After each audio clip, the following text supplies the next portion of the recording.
Pencil Kings, Pencil Kings, Pencil Kings, Pencil Kings, Pencil Kings, Pencil Kings, Pencil Kings, Pencil Kings, Pencil Kings, Pencil Kings.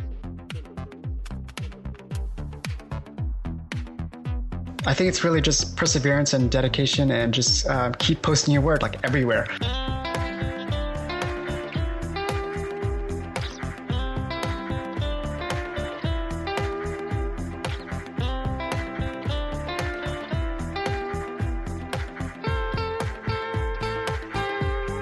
All right, we're back. This is the Pencil Kings podcast. Today we are talking to David Luong, who's worked on just a ton of amazing projects. When you go to his website, if you don't see something that you know, maybe you've been living in a box, for a really long time. Because film and games, David's worked on a ton of different things. And so welcome to the call. How are you doing today, David? Good, thank you, Mitch. Thanks for the call here. Yeah. So why don't you tell people just quickly, usually we do a 1-minute overview of kind of what you do day to day so they get a sense of who's talking, and then we'll dive into your story. Sure. I'm a senior cinematic artist at Blizzard Entertainment, and I do lighting, compositing, and digital matte painting there. I just kind of work with the art director and the director to see what their vision is for a certain shot or sequence, and just go on my own and do my thing, and then show them back again every day or so, and hopefully they like it. Cool. So as a senior person, that's the first question that popped in my head. Yeah. Are you responsible for people under you, or is it because you have so many different disciplines? Because I know there's people who are just matte painters and just lighters, but you're multidisciplinary. Yeah, so it's interesting. Our department is structured in a way like it's based on experience and skill. So I don't have anyone under me, but just because of where I am and how long I've worked there and what I've done, I've been promoted to a senior level. We also have leads that have managers that manage senior people, and then there's also supervisors above that. So actually, our department doesn't have any junior or mid-level artists. We're all seniors, so it's kind of an interesting setup. But yeah, I don't have anyone under me. Gotcha. It just kind of popped in my head because I was curious with the different disciplines. So Blizzard, for those of you who are listening to this, and I feel like I shouldn't have to say, but I'll say it anyway, that Blizzard is sort of the Disney of video games. Yeah, that's how I thought of it too. Because we talk to a lot of people or a lot of the people inside Pencil Kings. Their big goal is to work at Disney, and I feel that Blizzard is very similar. And the difference is because you guys do all of your cinematics in house, which I believe most other studios don't. Is there anybody else that is doing? Does NCSoft do? I don't know if NCSoft does, but I know SquareSoft does, or Square Enix. Oh, sorry. yeah. They're the only ones actually that I think I know of. Everyone else kind of outsources it. I know Riot Studios, Riot Games, actually down here in Santa Monica, they're trying to build up their own cinematic department. Crazy. They use Blur Studios to do their past cinematics. So yeah, we'll have some competition soon.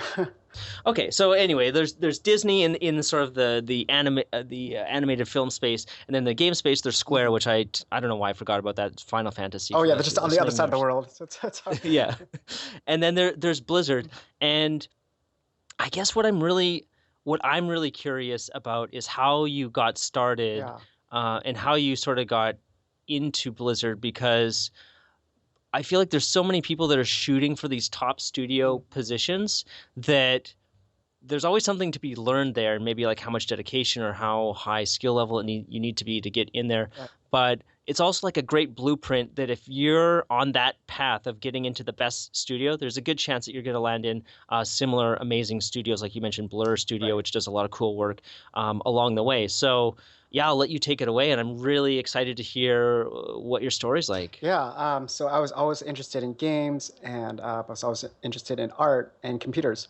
And what got me working at Blizzard was I played their games back in the day, Warcraft 2, Warcraft 3, StarCraft, a little bit of Diablo. I wasn't too much of a Diablo fan, but I loved their games anyways. World of Warcraft, and each time I play the game, I see these cinematics, and they're just beautiful, so inspiring. Watching those, and I'm like, I want to become, a cinematic artist someday and work there someday. So I went to Academy of Art University for 4 years, studied, got my bachelor's of fine art, studied my foundations, got some computer skills along the way, and then started working in movies. I worked at Disney Toon Studios for a little small freelance part, and then went over to Luma Pictures as a roto paint artist. I worked on Underworld Evolution and Silent Hill there.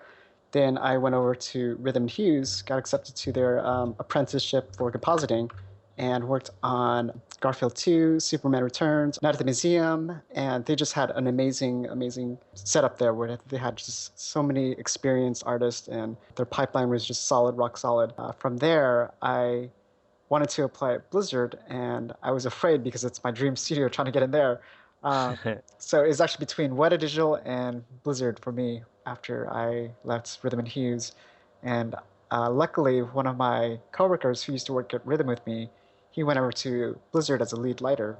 And he took my resume, my demo reel, and showed it to supervisors and the creative director there, and they really liked my stuff, luckily. So they got me a call. They called me a couple weeks later at the end of, I think, 2006 in November.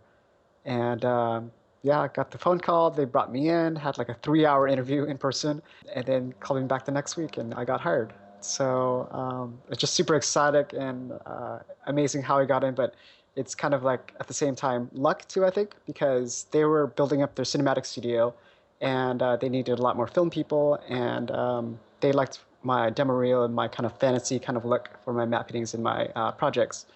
And so it's a combination of skill and I think being fortunate at the same time to get hired at Blizzard. Right now it's really competitive because there's so many people out there that want to join Blizzard, but I think for me I was in a good position and fortunate position to have joined almost 9.5 years ago. Wow. Do you feel it's like that for a lot of artists there, that it's a place that once you just don't leave because there's nowhere really upwards to go from Blizzard, and it's a good working environment? It's just like, yeah, this is home. Yeah, definitely. It's just going in. They always said during the interview, they said, "Oh, yeah, we're hiring for long term. This is not going to be like a notch in your belt or anything. So we don't want people to come here and then jump to another studio right away. So when you get hired here, if you did get hired here, just know that we want you to stay for a long time because we really want to treat the artists well here, and you'll see that once you join here, you'll be treated well too. So I hope if you do get the call back, you would think about staying here for long term." So I'm like, no, don't worry about it. I definitely it's my dream job, so I'm definitely not going here and then leaving somewhere else right away. So yeah, I assured them of that when I was at the interview. But yeah, so a lot of people that join, they've been here for a really long time, and they've got kids, they got a family. A lot of people really see Blizzard as the pinnacle for games and cinematics in that respect. And so there really isn't anywhere else to go. It's really stable here, and just Irvine is a beautiful place. And it's just, you really don't want to leave, because if your passion is games and movies, this is the perfect place for you. Yeah. I had a coworker that at one studio I was working with, and I'm not sure what her position is now, but she was playing WoW every day, like every minute she could. And you just saw the dedication. And I'm curious, do you know anybody, you don't have to name names, but do you know anybody that's there that's not kind of have that fanatical, maybe not right now, because like even for you, right? You said in your past, Warcraft 2, Warcraft 3, StarCraft, like you're a big fan. Is there anybody because I was always amazed when I would go to studios and find people that's like, they work at a game studio, but they never touch games. Or they work at a film studio and they never go and watch the movies. And I was like, what? Like, how is this even possible? Like, they're great artists, and no knocking to their skill or anything, but I just thought it was a weird mismatch. But do you find it's like that at Blizzard? Because I feel like it's the same thing at Disney, although I have heard of people at Disney and both Pixar that are not huge fans, and they're just sort of like, yeah, I'm here, and this is the best work, and I like to do the best work, but that's where it ends. People who they're not as fervent, or their passion isn't as high or as through and through as some other people. Yeah, it rings true for Blizzard too, amazingly. So immediately in my vicinity, there's actually a few coworkers who don't play the games at all. It's crazy. They're leads of our departments too, and they've played it in the past, maybe a couple games here and there, but they really don't have the time, I think, to play the games. They would love to, but they got a family, they got kids. Their priorities are different, so they come into work and they're really good at what they do, and they just don't have time to play it, I think. But their passion is still there. Sometimes they don't watch all the movies they should be watching too. Similar thing. They just don't have the time for it, unfortunately. But I know they would love to. Yeah. Okay, well, that's kind of encouraging because I always wondered like how dedicated you have to be. Like, what level does your dedication? Does it Yeah. need to be at level 11? But it's good to know that there's room for, life to happen Yeah. and for you to be really good at what you do, and then there's a place for people. Yeah, I think it helps me maybe during the interview process. They would love your passion and your excitement for the games that we make. But at Blizzard Cinematics specifically, I think they are hiring people out of the film industry, and a lot of the film industry they're really good at what they do, but they don't need to play the games to be good at what they do. And Right. so yeah, we have I think maybe about one third of the people who don't even play our games at all, even though when you get hired, they give you all the games to play for free. So that's a cool little perk. But yeah, a lot of them just don't have time.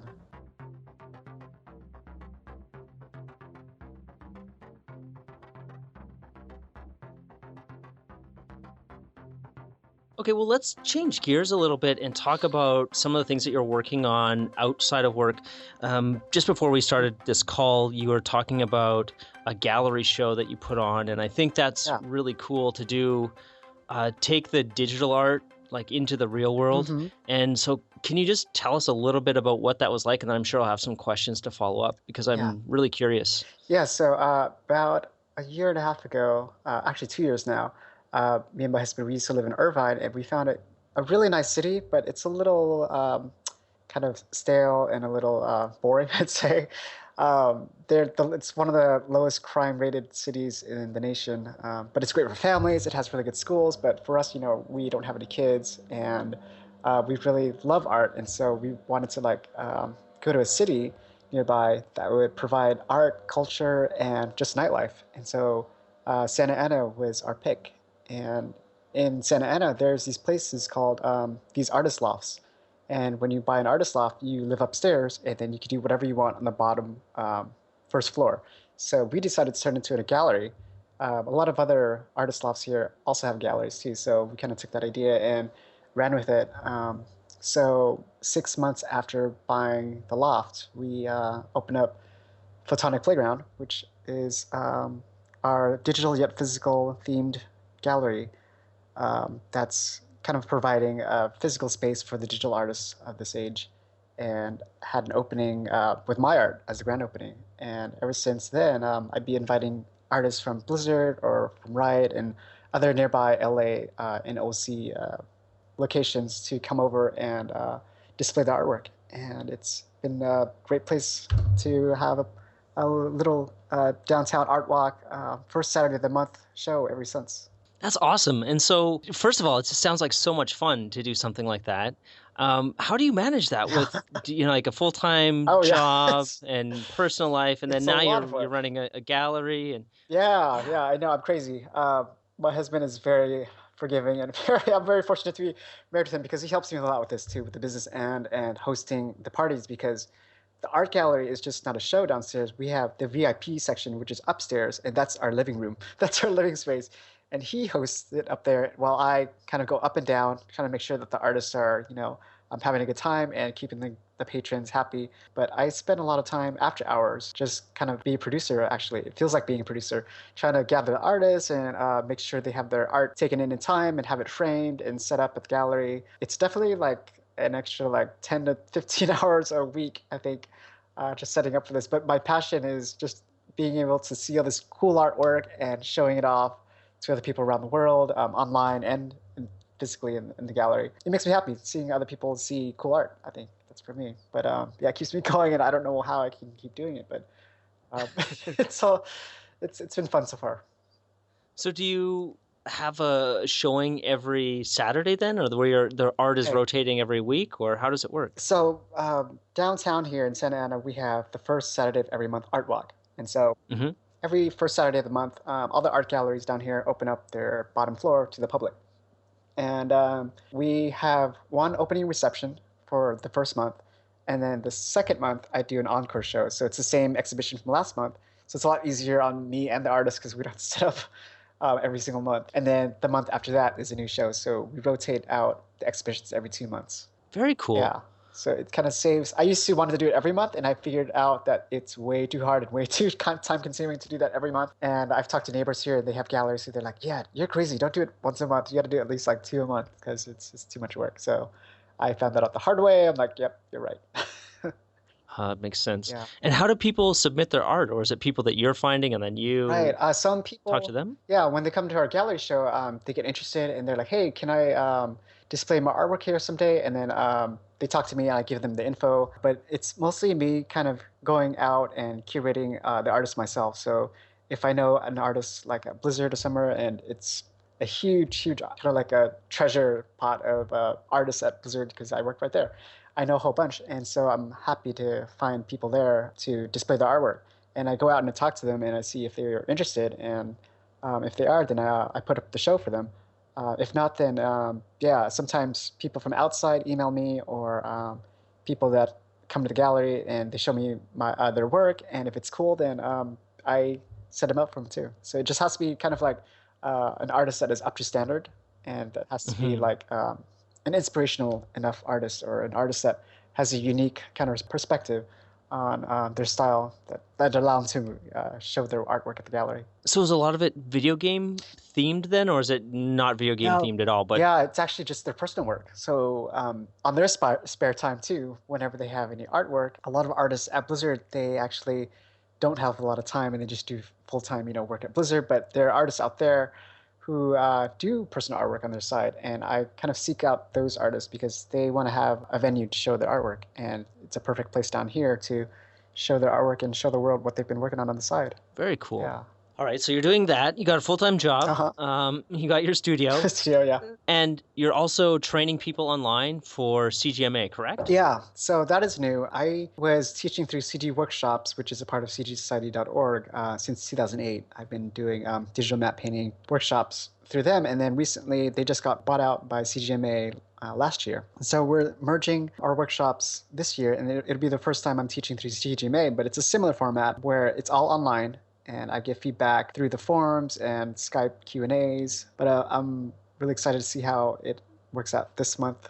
Actually, next month is when I start teaching my first digital map painting course, May 3rd.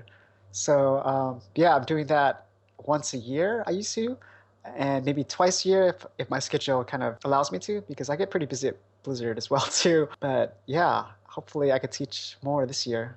We'll have to see, but it's always fun to get the new generation going and seeing how they progress throughout their 8 weeks at the workshop. And then, right at the end, once there's the graduation happens, I pick the top 6 and I showcase them on my website and on my social networks.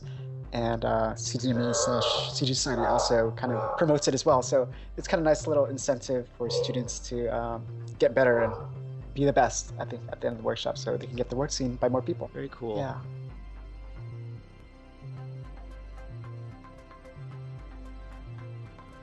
Now, I'm curious actually about the map painting and teaching people because at Pencil Kings we had a map painting lesson. Oh, okay. And I thought it was amazing and it blew me away and I was really inspired by seeing how quickly something could come together. Yeah.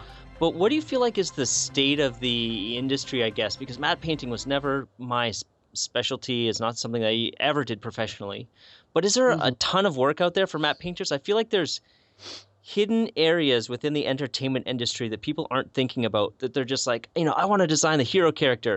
And it's like, that's admirable. Right. But the reality is that there's very few people who design the hero character, maybe only one in certain cases on a project. So, but there's all this other art that needs to be created, tons of art that needs to be creative. And so what do you feel is the state of map painting? Is there a lot of work out there? Is it really hard to get into it? Is it easy to get into it? What are your thoughts? Yeah, so from what I started learning map painting back in 2004, 2005, it was a lot more of a 2D kind of side of it. It didn't have too much 3D, like creation for map painting. Back then, it was more about like just painting or putting photos together, integrating that to a backplate for the character. Nowadays, I think I would say they're more like an environment artist. So actually more of a generalist. They have to know everything from 2D, 3D, modeling, texturing, painting, concepting, even some compositing at the end too. So it kind of encapsulates all sorts of skills currently for map painting. They are called upon to do a lot of things that maybe 4 or 5 people, it would take too much time and effort to do for like a full 3D environment or something. They would call upon the environment artist or the map painter, and that person is more of like a jack of all trades where they can go in and create a scene by themselves, and it'd be a lot quicker. They use some shortcuts like projection painting, and they would know the in and outs of the scene a lot easier to kind of show the art director's vision or the VFX supervisor's vision in a quicker amount of time. So for my class, when I do the intro to digital map painting, it's more about the foundations of it. It's doing some sketches, some thumbnail concepting, and then taking that and putting a story to it. And then you would create a map painting based on that story and that concept using photos or a little bit of 3D and some painting. But afterwards, I think the next step for a map painter would be to take that knowledge and add more 3D to it, do a lot more modeling for like a cityscape or like a landscape, do some quick terrain generation for their modeling on that, and then painting on top of that and doing projection stuff. But I think map painters these days, they have a lot of jobs more in the commercial industry, I think, because commercials, they tend to go really quick and they need to do things, I wouldn't say cheaper, but maybe faster and more with shortcuts. And so the map painters would create probably a lot more photo-based map paintings because that's a lot faster and a lot quicker than a 3D-based environment, which a film industry would use more because directors like to change their vision and their minds a lot. So they're like, oh, let's shoot it on this side of the end of the building. So they're like, crap, okay. So if I built it out of photos, I really couldn't do that. But if I did it out of 3D, then you could definitely move and rotate the camera over there. So I think for film work, you'd have to be more of the 3D generals. And then for commercials and TV industry, I think you could be more of a 2D side. So is definitely a lot of room to grow into a map painter, this industry currently. A lot of juniors, I think, would start out with like at MPC or something where they do a lot more photo-based map painting work, and then they can grow into more fully 3D generalist kind of a pipeline like ILM or Weta or Double Negative. I think Framestore does that too. Yeah. Mm-hmm. So there's definitely a lot of jobs out there, I think. Very cool. It seems like just what you said in terms of learning to be really like have a really high level of realistic skill, yeah, and to know the 2D packages and how to manipulate them quickly, mm-hmm. and then to know the 3D on top. It's a pretty tall order, but I like what you said. It's something you can grow into. Yeah. There's a lot to learn. It gets very daunting at first, but just starting out, going through workshops or checking out DVDs online, especially just going. There's a bunch of resources on like cgtalk.com, which I'm a forum leader of. There's a digital map painting forum in there, and there's a lot of resources you can check out for free too. So it'll take a lot of time, but I think it's worth it if you really want to get into environment work and just doing landscapes and cityscapes and not worrying about too much about the lead character artist position, but right. Yeah, some people love characters, some people love landscapes, and for me, I love more landscapes.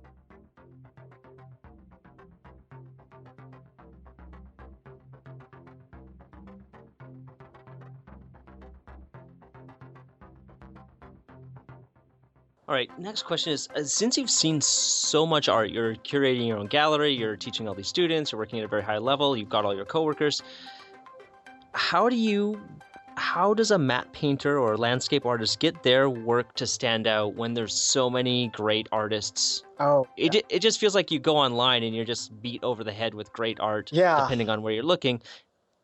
What do you think, where does the magic come from, or how do you get noticed, or how do you stand out, mm-hmm. Of not just being another person in the crowd? Yeah, that's a hard question. I know a lot of students ask me that too, but I think it's really just perseverance and dedication and just keep posting your work like everywhere.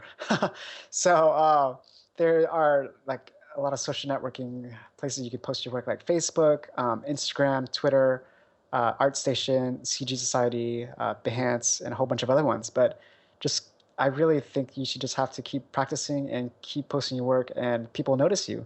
The better you are, the better they'll notice you, and the more you practice, the better you'll get. So I think once you figure out your style too, and people kind of notice that style and they look to you for that style, then that's when you start kind of standing out even more, I think. So yeah, just keep posting your work. And when you're posting your work, you do just post everywhere, like literally the same piece on Behance, on CG Talk, on all these different sites, or does it always have to be a different piece on different sites? This might sound like a total beginner question, but it's something that I've always thought that, well, it's too much if you just post the same piece in many places, but maybe it's not. I never went down that road personally, so I'm curious. Yeah, so there are some places where you can post works in progress, so you don't have to like spam everyone of your work in progress, and it's not a finished product. So usually you want to post things that are more finished, or if you worked at some place and you worked at a studio professionally and you could post something there, or a piece of artwork from that studio. I would say post all of your work in progress on a work in progress forum, like CG Talk has a WIP forum that you can post in. And also ask your peers, ask your friends before you post. Say, hey, what do you think about this? What do you think about that? Grow from that criticism and that feedback. And then once you have like a more finished product, yeah, I would post it everywhere, really.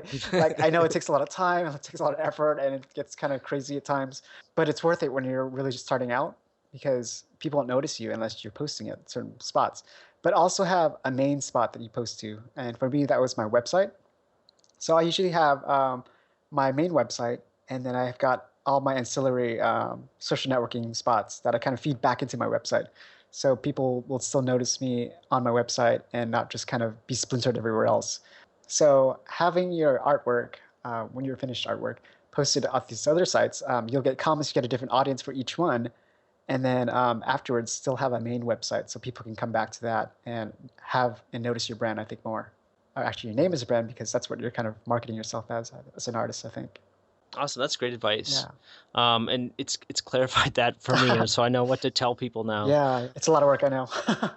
But I think you need to do it, especially in the beginning. You need to get your name out there. You need to connect with other people, because I was thinking about this the other day, that almost every job that I got came through networking. Right, yeah. My whole advice to people is like, if you can skip the resume pile, do it. And it's definitely. Just like you were talking about how you got into Blizzard, like somebody was working there. You still have to go, you still have to have the skills, you still have to pass the interview. Yeah. But it's just like, if you think about it from the employer's standpoint, and I've done portfolio reviews for people, and it sucks when you get 30 portfolios dumped on you, and all of a sudden it's like, you got to review these and find the right person. It would be way easier if I knew the right person already and be like, hey, you're awesome. There's a spot open for you now. Like, can you come in? Like, do you have time? And hopefully timing works out. But yeah, it's that whole game of skipping the resume pile. And I think, like what you were just talking about with posting on all these social media networks, people do notice you, and they like make a mental note, or they bookmark it, and they look back, and they there's always somebody watching. Yeah. And you never know who that is or what project they will open the door for you on, and it's awesome. Yeah, and actually I get a lot of that too. I mean, some people see your work and then they send it to their supervisors or their bosses, and they're like, hey, check out this work. You should really hire this person, or check out their artwork. They're like, yeah, that's a good idea. That saves me time, as you said, like, going through all that piles of demo reels and portfolios. It's a favor for your boss and as yourself, to just kind of checking out new and cool artwork that you can just refer someone, and that kind of looks nice on you too if they get the job, because they're like, yeah, this guy's really good at finding other talent in artwork. Let's go back to this guy and see if he can find more for us. And so it's a nice referral network, especially on like Facebook, and I think the new up and coming social network, Zerply, is also pretty good at that too. So it's kind of a combination of LinkedIn and like an IMDb database and your portfolio database. So it's kind of cool. Yeah. Also, I think LinkedIn, I found some success also posting my demo reel and my artwork on LinkedIn, because there's a lot of like talent recruiters and just HR recruiters on LinkedIn, and they're constantly looking through LinkedIn and checking out to see what the up and coming talent is. So I've got a couple leads on LinkedIn, surprisingly too. So it's a good network. So post on there as well. Nice. Yeah. All right. Well, any last words? I feel like we packed a ton of information in this. I'm glad that we got the bit in about the gallery, because I love hearing about what people are doing outside of the the quote unquote normal things, but still within the creative realm. So it's really cool, and I'm a little bit jealous of the. You must have a ton of fun at the parties that you've got going on. It feels like it's a big party. It's a really really good project. Yeah. So definitely, if you ever are down here, let me know. You can hang out with one of the parties. Nice. Yeah. All right. Well, David's site is at David Luong, so DAVIDLUONG.net, and we'll have show notes from this with some of the links that we were talking about, all those different social media sites. You don't have to worry about hitting rewind, you can just come to pencilkings.com/podcast. We'll have all the information there. And thanks again, David. I really appreciate you taking the time to talk to us today. Thanks, it's an honor. So thanks for having me interview.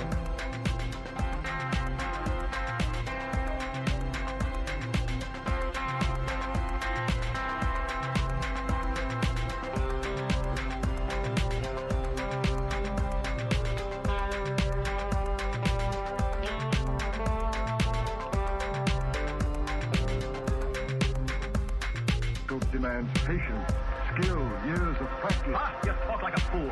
I would trade a century of practice for an ounce of inspiration.